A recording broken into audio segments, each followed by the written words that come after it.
week we have a really special guest, Adelina Mae from Instagram, gun influencer and workout enthusiast. Yeah, say hi.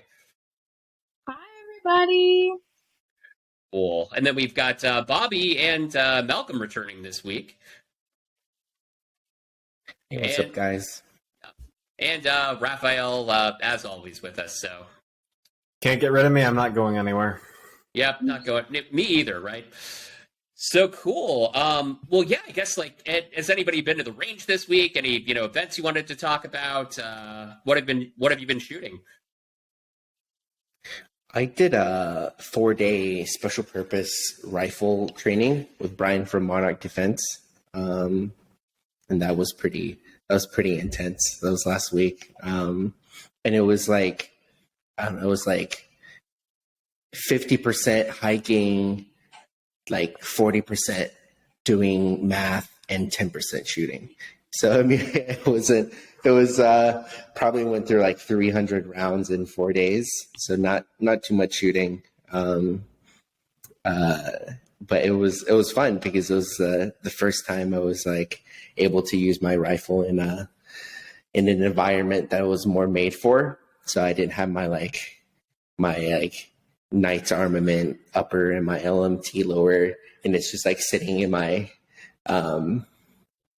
gun storage unit. I'm just like, I'm actually using it and doing things with it. It was fun. I mean, most of it was I guess hiking. it was Brian really loves his theory. I will give him that. Yep. Well, cool. Yeah, haven't really done much shooting myself this week, but Adelina, I understand you guys had an event, like Girls Just Want to Have Guns. We did, yes. I hosted an event this past weekend at the range, and I had 30 females come out, and I would say almost all of them were like either very, very beginner or just on the cusp of being like beginner to intermediate. Very much so a challenge to wrangle all those personalities and focuses in. But basically, I host an event, and my whole goal with even having a platform has always been to educate females. Not because I already do that with fitness. If you didn't know, I work in an all-women's gym, so I only train girls, so it's kind of all over in my life. But it's mostly for females who have a significant other or a dad or whoever to take them to the range, and they can't do it by themselves unless that person was there. Because most of the time they hand the gun off when something goes wrong or it needs a reload or there's a malfunction, et cetera, et cetera. And my goal is to educate these females on how to handle that firearm in their home when no one else is home. Because chances are, if you have your firearm in your home and you need to use it, you need to know everything about it. So that's what the whole event was for. And I mean, I thought it was pretty cool, not to toot my own horn, but I also did not just like, let's go shoot guns and be manly and blah, but we did like a photo backdrop and raffles, and everything had pink fun balloons, and it was like super fun. It was like a women's event. So I know that you guys might not appeal to that, but on my end of the spectrum, I thought that I put on kind of an interesting event for the girls to come to. Well, we also kind of make it our business to appeal to the non-traditional gun owner. So I think we're right in the same camp there. Yeah. I don't think anybody else has ever hosted a range day where the main course was bao buns. But that's what we did. Yep. It's pretty fun. We had that event like July 31st at this point, so it's good. End good of July, fun. yeah. Yep. Yeah. It was my first event I've ever done. It definitely wasn't the first class I've ever taught, but it was the first like big event. I've had classes of like 3 or 4 people, but going from 3 to 4 people to 30 females was way different. But it was definitely a challenge. I know what we're going to do for the next one. For sure, I'm going to do a next one, so you guys can all tell your females about it if they want to come out or wherever I'll do it. My whole goal with this is to be able to take it other places, not just in California, because I had a lot of girls who really wanted to come that follow me on Instagram, but couldn't quite make the flight out for one day. I did have one girl drive from Chandler the morning of. The event started at 10. She got there at 10, went to the event, and then drove back to Chandler to Arizona. So that's like a 6 to 7 hour drive both ways, or one way. So she was very dedicated to be there, and I'm really thankful for people who really want to go. You know, if you can deadlift more than my wife, I'm sure she'd take you up on that. Okay. Yeah. All right. So I don't know, but I don't know. She's got a better ratio than me, but overall lift not quite as good. Yeah. So we just kind of have like a bunch of questions for you, but I kind of wanted to start with one that it's probably a pretty easy one, kind of a softball. But Sig, Glock, what's your pistol brand and why? okay, well, I have to be kind of partial to the firearm that I shoot in competition. I shoot a CZ Shadow 2 in competition, and I absolutely love it. But there's nothing to be said about a Glock, because I know a lot of people that will bash it, say things about it. But I did my first year and a half on a Combat Master, so it was a 34. And it slowly got improved as I went. I was pretty much stock for the first part of my entire shooting career. And I went from being unclassified to C-class immediately, and in my shooting sport, like, that's kind of crazy. I moved really fast. I did a year on that gun, and that's how it got me to where I am now. And then I kind of was just like, okay, we need to move up and do something else different. So we went to a bigger, heavier gun, and I'm always learning something. I'm always changing something. So I'm not partial to one or the other, but definitely a fan of CZ and definitely a fan of Glock as well. You don't have to be partial to admit CZ's superiority. Put it this way, I've never known anybody who switched back. It is superior. I've literally never met anybody who switched away from CZ after switching to them. They do something special. And that's not just the part of my ancestry from that part of the world talking. All right. So you run this range event for women who, you know, might be exposed to guns, but not necessarily, super experienced, right? So does that relate to your personal experience? Were you in that position and that's why you started this? Or is this something that you saw a need for coming from a different background? Yeah, not me personally. I've always been very comfortable around guns. I mean, it for sure took a long time for me to ask the questions and finally learn all the little things about it to feel confident enough to explain it to somebody else. But I realized that my mom wouldn't be able to grab the firearms that she knows where they are in my parents' household and do that herself without being confused or asking questions. And I wanted her to be able to be at home and feel confident that if my dad wasn't home, that she could handle it herself. And I think that's a little intimidating if you have firearms in your home and you don't know anything about them, or not even that you don't know anything about them. Like, she wasn't scared. She wasn't intimidated, but she also knew that she couldn't do it. And so once that I did that with her personally, like one-on-one, she went home and was so confident, and she was like raving about it. And I was like, I could have done this with you at home. Like, we didn't have to go to a range. Like, I'm your daughter. But at the same time, she felt so confident and was telling my dad, like, I don't need you. I can do this myself. Like, she knew how to do it herself. And she just, like, it's so cool to see someone's confidence level grow so much and be able to handle that power themselves. Yeah, that's a big part of why we exist too, honestly, because, Asian American community not typically known for gun ownership, and a lot of hate crimes happening, especially in the Bay Area and the LA area, often against elderly people. So that's a big part of our mission, is we want to try to kind of demystify and get people more comfortable with safe handling of guns as well. So definitely some common stuff there. Yeah, I mean, just a little anecdote. If you've ever been to a Southern California shooting match, I would say like 85% are all Asians. Nice. But that's the shooting world, yeah. Because the shooting world is the competition world is way different. So yeah, all good. Like it's not something that strikes me as like, oh, you have guns. Like, yeah. Unfortunately, the pistol competitions don't really exist near me, thanks to our laws. But hopefully, I can stay out of California for the near future. No offense. No. And we seem less restricted than New York every time you talk about it, though.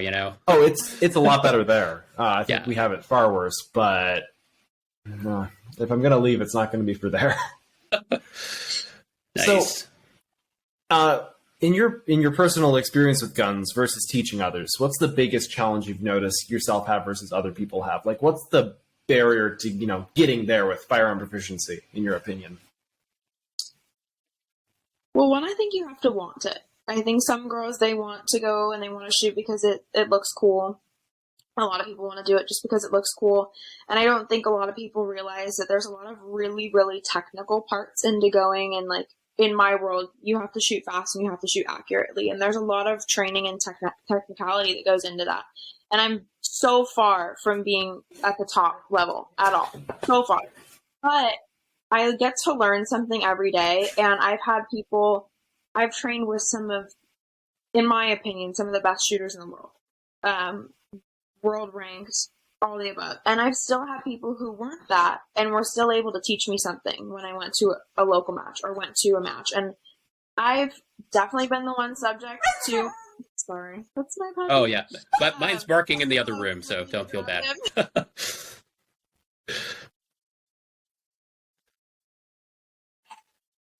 Yeah, if you listen really closely, you might hear my dog barking as well, but he's in the other room and very sad. No worries. Aw. Yeah, mine's like 5 months old at this point. Oh, is that a GSD? He is a Belgian Malinois and Dutch. Okay, yeah. Nice. My dog is staring soulfully at me from over there, but she's the Pyrenees. The only thing they know how to do is guilt you. Yeah. I mean, mine's a pug, so you just look at their eyes and they look like they're sad all the time anyway. No, but all I was going to say was I've definitely been subject to seeing people and being like, okay, you already are a lot for me to handle. Like, they try to boss you around, they try to tell you what they think they know, and then you realize, like, oh, maybe they do have something to tell me, and maybe I should start listening to them, because you never know who might have some intelligence that you've never heard before. Yeah, one thing I've learned is that somebody's qualifications, so to speak, often have nothing to do with their actual level of proficiency. I went with a friend of mine who he has all his New York licenses to own everything, just to help him pick out a pistol. And we went into the range to test a couple, and he just had no idea what he was doing. And I was like, "Wait, you passed all the tests, right? Like you're supposed to know this, but okay." This is Something that was actually really shocking to me this past weekend was I had females out there that are family friends. They have CCWs in California, which is our concealed carry permit. Yep. And they were like, I don't know why I can't hit my target. And I was like, okay, well, you do have a red dot, so let me shoot it. So I shot it, and I was aiming the red dot at the target, and the gun, I noticed, like just by looking at the gun, was pointed about 5 to 6 feet short of the target, with the red dot aiming at the target. And I was thinking, I was like, okay, you carry this firearm, and you are certified to carry this firearm. And if you were to take this in public, you could be hitting the kid in front of that person. You could be hitting these people. Like, I'm not saying anything about this person specifically, because honestly, it's not her fault. I know the story. But this isn't uncommon. This is very common for people to just pass the qualifications, and that's all that they do. They don't go to further training. They don't ever practice, and people don't realize that it's such a perishable skill that they just think they're cool, or even just owning a gun is going to get them somewhere. But what they don't realize is, like, it takes a lot of work to be proficient and fast and accurate, especially if you're going to plan on using that in a place where there's adrenaline added in. Just forget it. You're probably not going to hit your target. Especially with the pistol. I mean, a rifle, pretty much anybody can pick up, and with some pointers, they can hit targets. But pistols, another story. Yeah. I mean, just side note, like, I took my mom to the range for the very first time, a couple of weeks ago, and she, like, picked it up and was willing to listen to me and all of that stuff, and it was great, and, just to see the confidence boost there. But, like, I'm super intimidated about taking my dad to the range for the first time, because, like, he was in the Navy in Nam, and he thinks he knows what he's doing, but he hasn't shot anything since the Vietnam War. And I'm just, like, afraid he's not going to listen to me, or, like, the range officers, and get us kicked out or something, Well, there's only one way to find out. Yeah, exactly.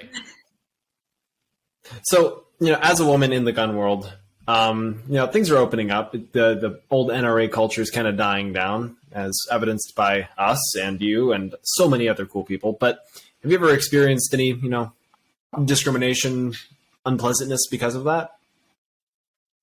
I wouldn't say that I face discrimination, and I honestly have, like, thick skin if it comes like, oh, you shoot like a girl, whatever. Like, I don't really care. I know it's all should be a compliment all the time. And those people I talk crap right back to them.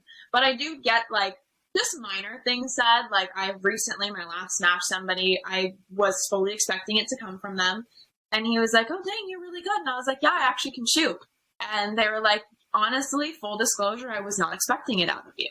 Just because a lot of people see, and it's not to say that it's just girls. I would say it's partially the social culture around it. There are a lot of girls that shoot because it looks cool and they wear less clothing most and they take a lot of photos during that. And that's what the guys expect most girls to do. That's how their level is. They're not there to shoot. They're there to post pictures on Instagram. So I'm not really hurt by that because what can you expect if that's the norm? But I definitely have had that before. Or people like, okay, you need to shoot it like this. Follow what I'm doing. And that kind of annoys me because I'm like, hey, I actually do know what I'm doing. I have had some experience doing this, but definitely not like discrimination. Like you can't shoot with us or like you can't come around with our squad. Everybody's super friendly in the world in this industry that I'm in. But it is definitely different because at my matches, there's most of the time, I've been to major matches with 400 or 500 people shooting, and there's 10 girls. I've been to matches where there's 165 girls or men shooting, and there's 2 girls. So I would say almost all the time there's less than 5% females at my matches. Well, at least it's getting to 5% because it used to be nearly 0. Yeah. I mean, I guess I could be guilty of that. I mean, if I see somebody with a lot of makeup or a really nice fade at the range, I just watch and wait for them to miss because I feel like it's going to happen. But yeah, I should probably stop that. I mean, usually it's me at the range with a lot of makeup. I don't know about you. I mean, like I said, I've been subject to people. I'm like, okay, don't tell me what to do, okay? Because I don't, you're just annoying at this point. And then they like kill the stage better than I could have ever done it. I'm like, okay, maybe I should not, like, I guess, judge them by how their actions are, the way they talk, and that person ended up being one of my teammates now, so I guess I have to bite my tongue. Well, cool. Well, one question I had for you there, besides shooting competitions and the events you host, are you into any, like, advocacy for the Second Amendment or, getting into those types of things? Yeah, so I am a part. Sorry, who's chewing on my fingers? I'm a part of USECA, which is a concealed carry law organization, and they do put out a lot of booklets that they're for free, and you can go on there. I have all the links listed in my Instagram bio. But you can get all the links there. They are completely free. All you have to do is put your email in, and full disclosure, you can just unsubscribe afterwards if you don't want them anymore. But you do get the booklets, and it's like the top 6 things that you should know about using your firearm in your house if you like have to shoot it. What happens when you shoot it? The top 6 things to say when a police officer shows up to your house after an incident happens. Or what are the top laws that you should know but you probably don't know about CCWs in your state. Things like that don't really get told to you in classes and don't really get told to you. Like, they're just little tips. And then they also have memberships for actual insurance and things like that. And you can contact them and go through their whole website. So it's a great resource for that. I'm also a part of, like, Turning Point USA, which is more of, like, not political. They're technically non-biased at all. But they also are very 2A, very much so for the shooting sports. So yeah, Charlie Kirk's a fun guy. Yep. He's fun. It's very interesting. Absolutely. No, you seem to fall into some of the crowd I hang out with. Okay. We try to stay apolitical around here. We concentrate on policy. Yeah. But that said, okay. On the flip side, are there any anti-2 organizations that just, get under your skin and you like to troll? Moms Demand Action is a big one for us, because it's in the name. With a name like Moms Demand Action, how can you not laugh at them?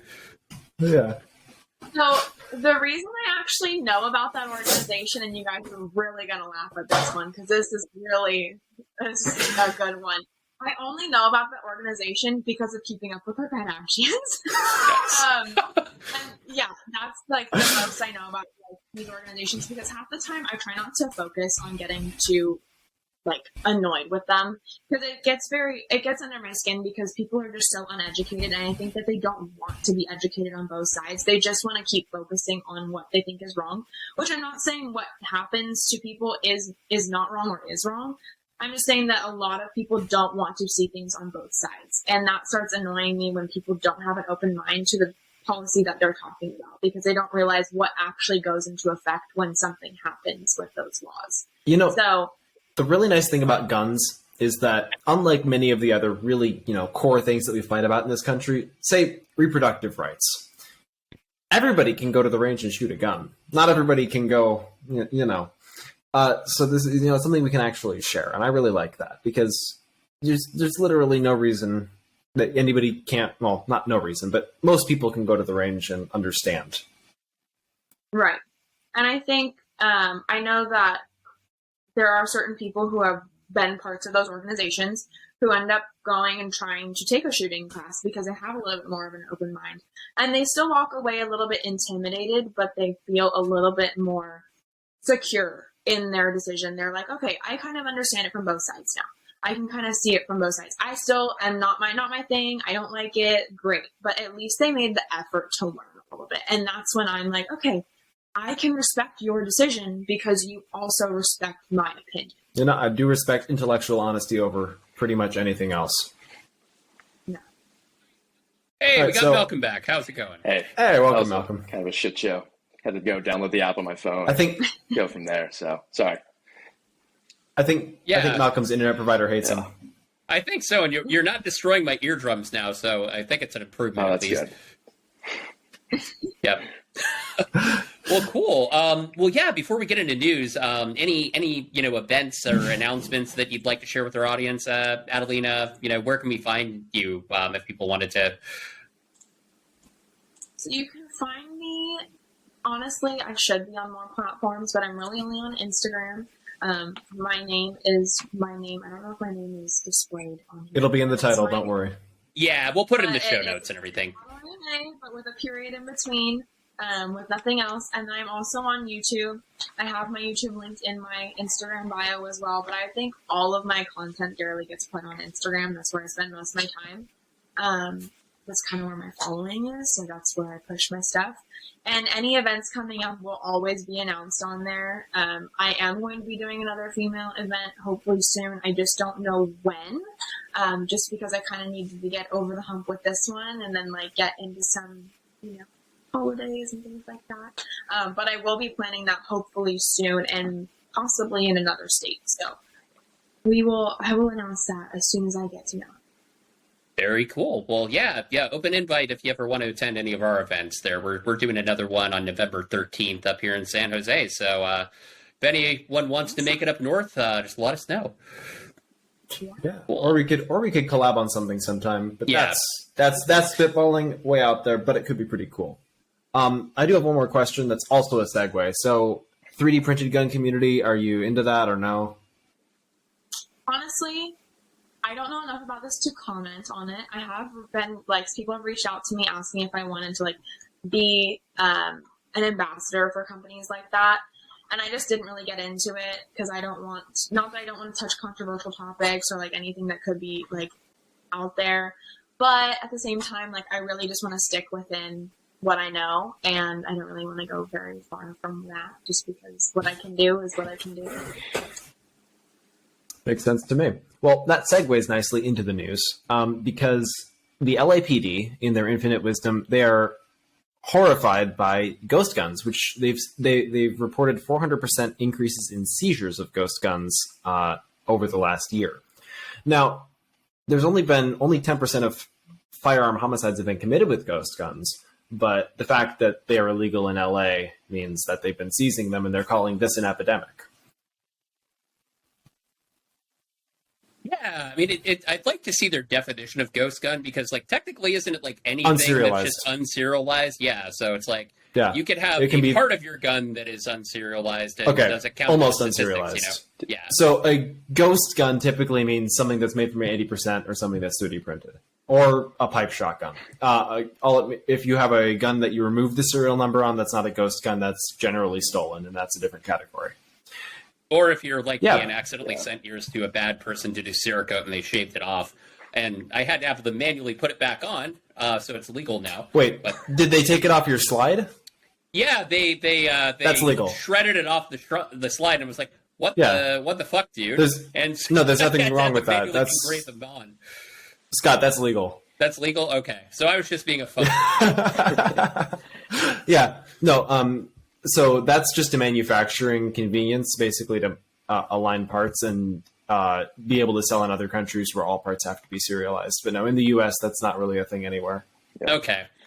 I mean, Yeah. I'm willing to bet a good amount of those ghost guns that they've seized are just normal handguns. They just filed off the serial number.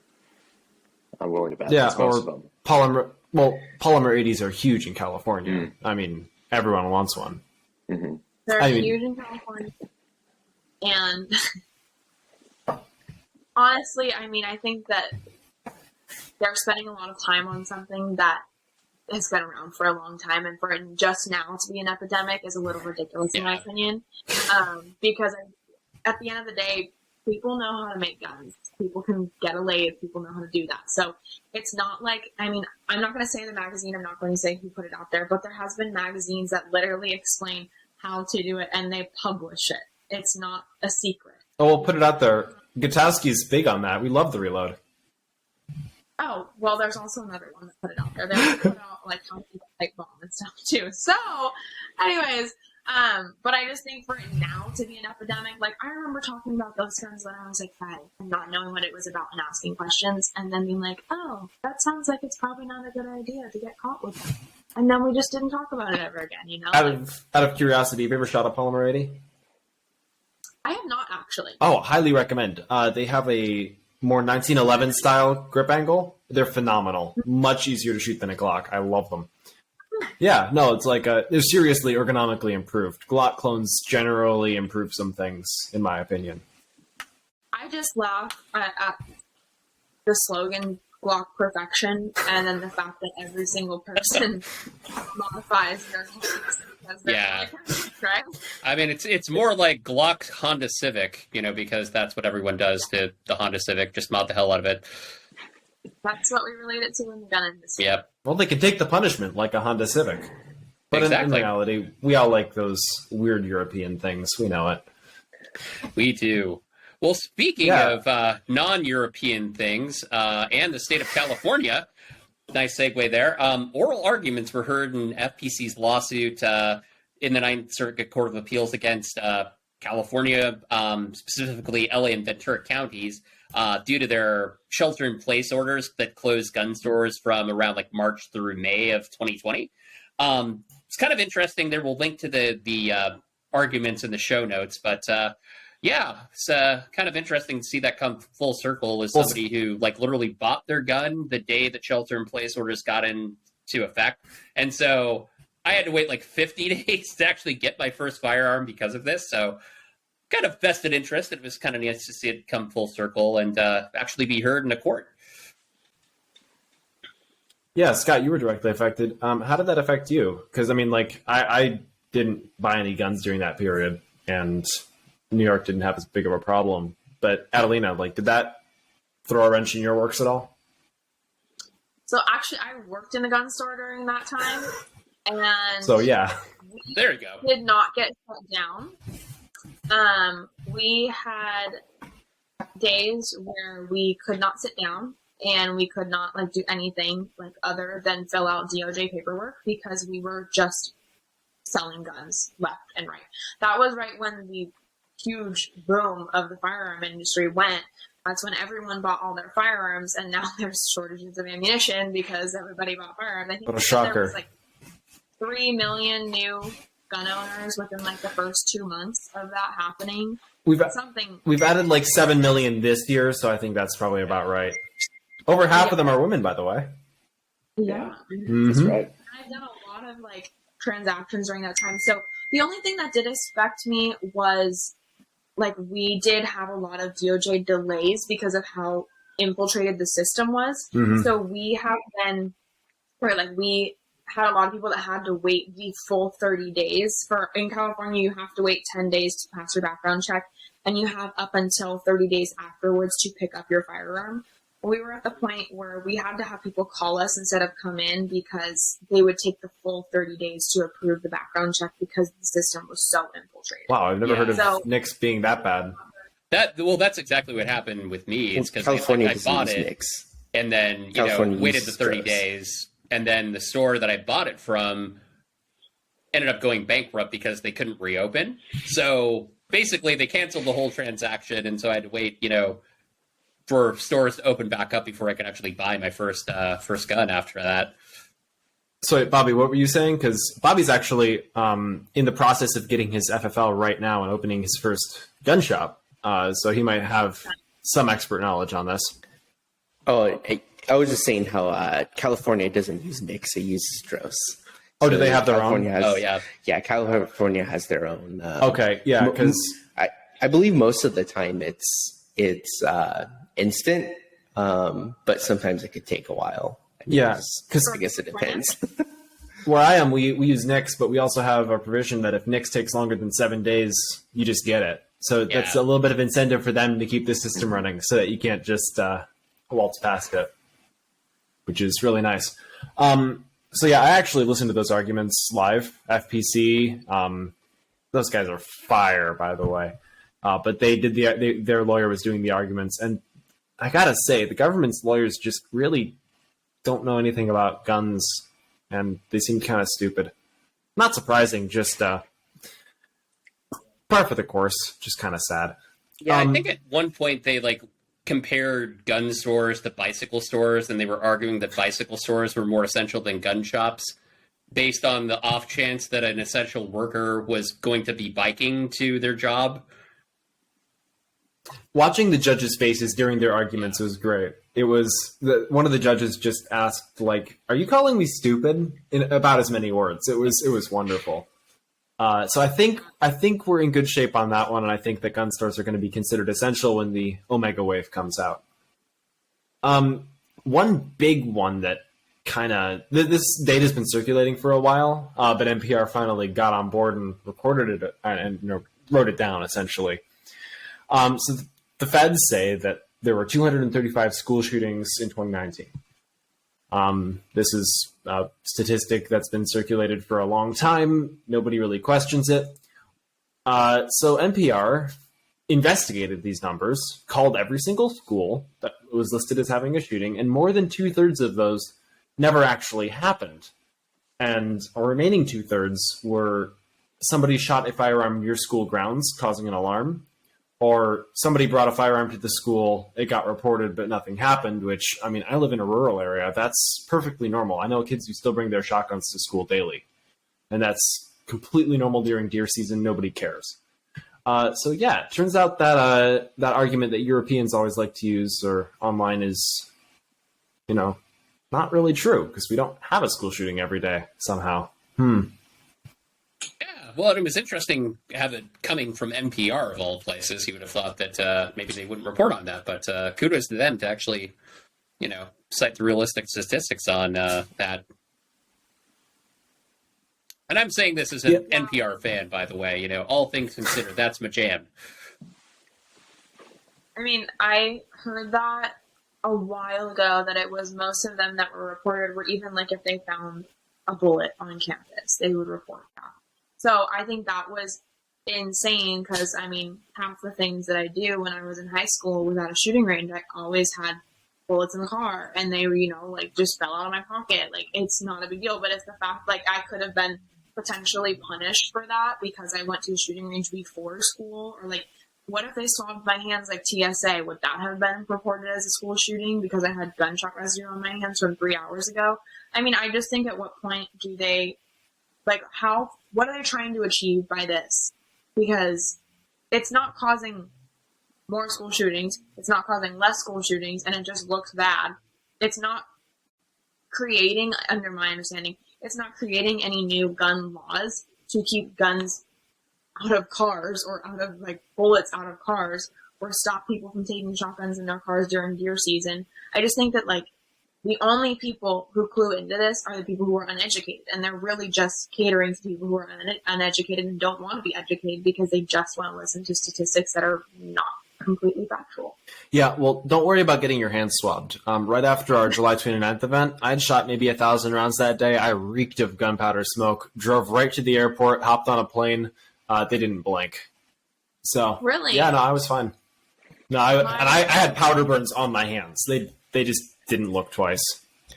Yeah, my dad flew. He took a shower, took everything out of his gun, took all the ammunition out of the gun, put the ammunition away, packed the gun up, put it in the case, went to the airport, checked the firearm, went through TSA, and then got swabbed because he didn't wash his hands after he took the shower. And then he got put in the room, and the dog had to sniff him and whole 9 yards. Wow. So luck of the draw. not like a small airport. Too. That's super crazy. They might be over enthusiastic. I mean, I might just be too blonde. I don't know. San Jose, I've flown multiple times with a round in my bag. Like my daily backpack is also my range bag, and they stopped me when I was going to see my mother-in-law or something. I had a round of 308 and 5.56 in my bag, and they're like, you can't bring this, right? Yeah. I mean, I do have to ask Ralph, blonde hair, blue eyes, were the dogs German Shepherds?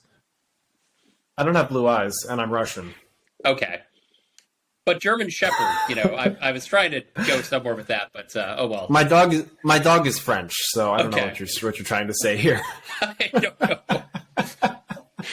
I'm trying to say the TSA is racist with German dogs. That's what I'm trying to say. I really am not in a position to comment on that. Okay. I'm sorry. All right, fine.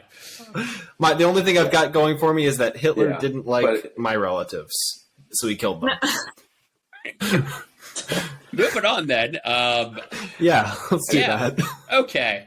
Well, I'm not sure how to segue into this one, but there was a police shooting right by my house, so that was fun. Because to my knowledge, that hasn't happened in 20 years or so in this area, whereas I know Raph, you, and it's a daily occurrence for you in upstate New York and also Eugene. But pretty intense to see a bullet hole in the 99 Ranch by my house. It was basically some guy stole a car, and then the police approached him, and he just started blasting like Danny DeVito in It's Always Sunny in Philadelphia. So wait, Scott, you're telling me you've never driven past a sign that has a bullet hole in it? No, I live a filtered life. I mean, other than the countryside where it's stop signs, but I mean, no. I anytime you drive outside of a city here, there's a bullet hole in most road signs. That's just how it is. I'm sorry. Yeah. And now down in West Virginia, where I've got family, I mean, there aren't signs. They're just shotgun targets. Yeah, I don't know, but that was interesting. So Milpitas, California, of all places, suburb of San Jose. All I can say is welcome to the real world. Exactly. Oh man. Well, speaking of bullet holes in signs, Pennsylvania's being cool. Actually, no, that works because Pennsylvania has a lot of those. It worked better than my German security dog thing, so just roll with it. Yeah, this one's actually just really simple. So pretty much, normally to bring suit against a law, you have to have been affected by that law. So generally, if you want to fight a gun law, you have to get convicted of the crime first, which kind of sucks. So you don't really want to do that. But now in Pennsylvania, if there's a local law that affects you or that could affect you, you can fight it without having been charged first. So for example, if they wanted to ban standard capacity mags, or they did, and you had some, but you didn't want to, go to jail before you can sue, you can just sue, which is pretty cool. I definitely think that should be effective everywhere. Yeah.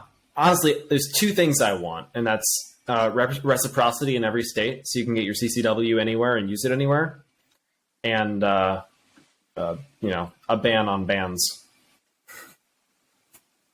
Ban all the bans. That's all. Yeah. Well, yeah. I mean, I guess the only other upside of that story is it came from The Reload, and so shameless plug for thereload.com. They've got a lot of great content, and it's a go-to resource. They also had an article this week about the NRA's finances and kind of an interesting dust-up with Terry McAuliffe, who I hadn't heard from in a long time, but mayor of Virginia in a tight race. And they surfaced a video of him basically miscategorizing and dumping on gun shows. So the quote was basically gun shows are the worst thing we have. Has anyone ever been to a gun show? They're unbelievable. I'm talking about thousands of people, hundreds of tables, and hundreds as far as the eye can see, where you can buy any gun without a background check. So, yeah, that's not what gun shows are about, Terry McAuliffe. I've been to a gun show in Virginia, and there were like 10 tables total. How about you, Malcolm? I was gonna go to one last month, but couldn't make it. Cool. But it's supposed to be pretty big here. And then, yeah, like as a Virginia resident right now, it sounds like, because this video was from 2019, so it probably sounded like he was really trying to like secure the bag and put himself in a good position to get that huge amount of funding from Bloomberg's org, Everytown. So if y'all didn't know, they gave him, it's on public record, I think it was $500,000. So that was just like, more money, already. please. So,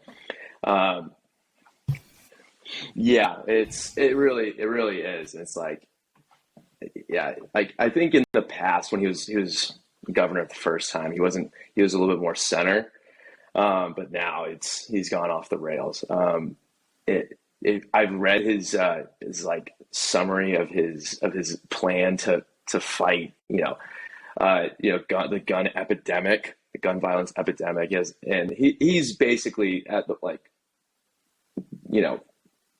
I can't even say it's like to the extreme to left anymore, because this is now like widely adopted by a lot of very left politicians.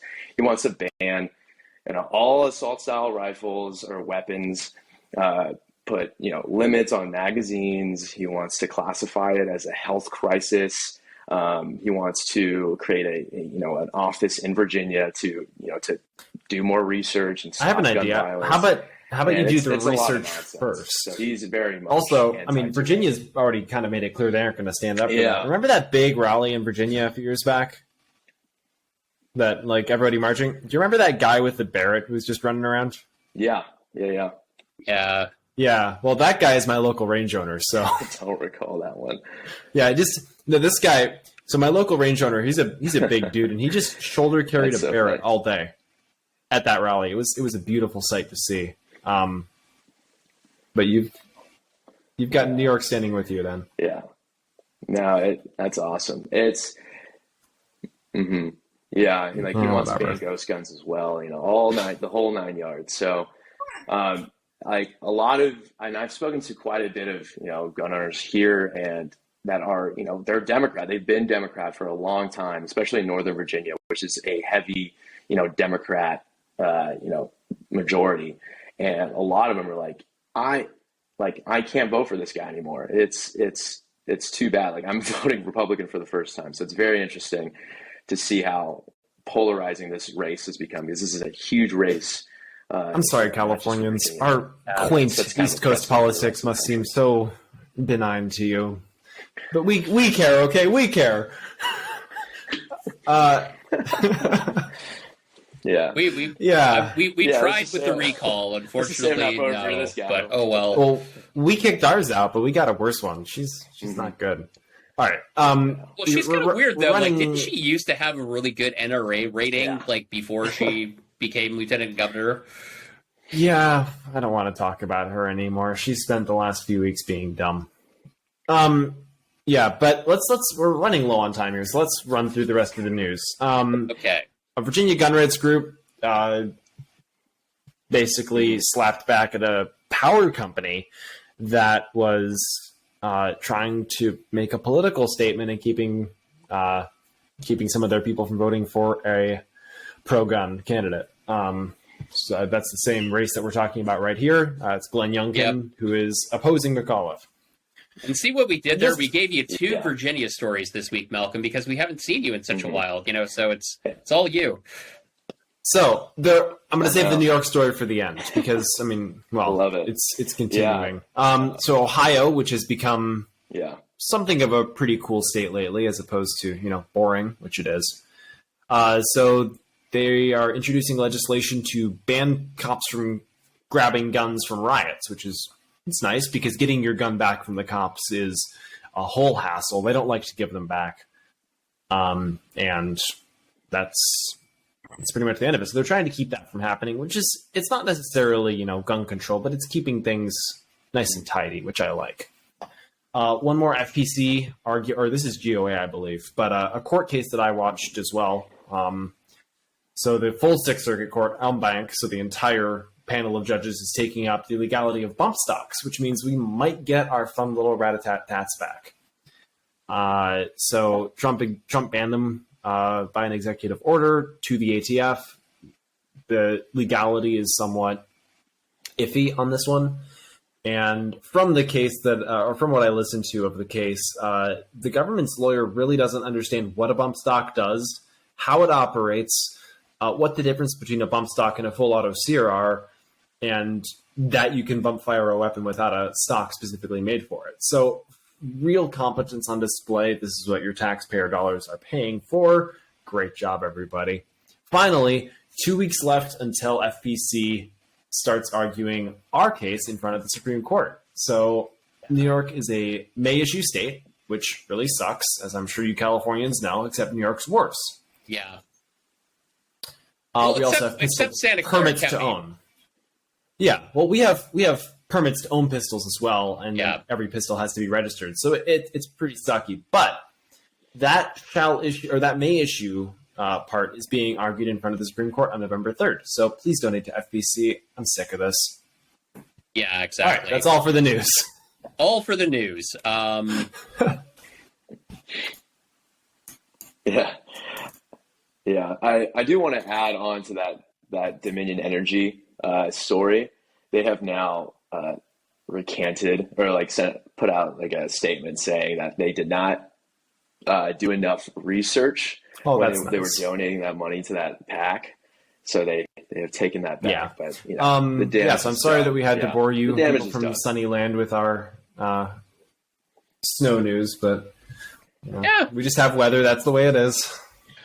I mean, I am excited about the Ninth Circuit, hearing on November. Well, Supreme Court. Sorry, not Ninth Circuit. On the November 3rd, I guess, because that'll help out Santa Clara County a lot. Hopefully, I mean, down where you are, Adelina, I assume it's relatively easy to get a CCW compared to up here, where we basically have to get a pallet of iPads and bribe our sheriff or donate for a political campaign if we want to get a CCW. Is it easy down where you are? So the county that I'm in is actually the easiest county in California to get a CCW. But what's problematic is that a lot of people live in Orange County, but they live on the neighboring counties. So they actually live in LA County, but do most of their life in Orange County, which makes it hard for them because they can't get a firearm you can't carry it, but they live most of their life in Orange County. So that kind of sucks. Definitely easiest in Orange County from what I've heard, but I know that it will slowly start to get harder and harder. Yeah, well, I'm sure up in middle of nowhere in NorCal, I'm sure it gets pretty easy too. Oh yeah, it's we have a map up on our website, and it's bright green for go in Shasta County and the area up by Yosemite and all of that. It's pretty easy because they're just okay, there are bears up here, go for it. But yeah, not so much in the major populated areas like San Francisco. It's basically impossible. And then, like I mentioned, Santa Clara County. Unless you're Dianne Feinstein. Well, yeah, exactly. Or Apple's chief of security, and have the connections to make that happen. Maybe we should call it Operation iPads and Fury. No, that's dumb. I'm going to stop with the puns now. It's okay. Awesome. Well, yeah, I mean, that's basically all we have for the show today. So, yeah, thank you, Adelina, for joining us here. Hope it was a fun discussion. Yeah, thank you for having me on. Yeah, absolutely. Yeah, welcome back anytime. And, any final thoughts for the audience? I think they mentioned where to find you, but if you want to plug anything else, go ahead. Absolutely. Go follow my Instagram. Go follow my YouTube. Again, it's Adelina Mae, Adelina, Mae on Instagram. I have everything linked there. You can find everything there. And do your research if you're going to take a stand. Make sure that you're properly trained. And you guys got the rest. Awesome. All right. Well, yeah, thanks, everyone, for, the October 21st edition of the AAPI GoCast. Be sure to leave us a glowing 5-star review on iTunes / Apple Podcasts or wherever you get your podcasts. And subscribe and like our YouTube channel. Really appreciate you taking the time. And it's been the AAPI GoCast.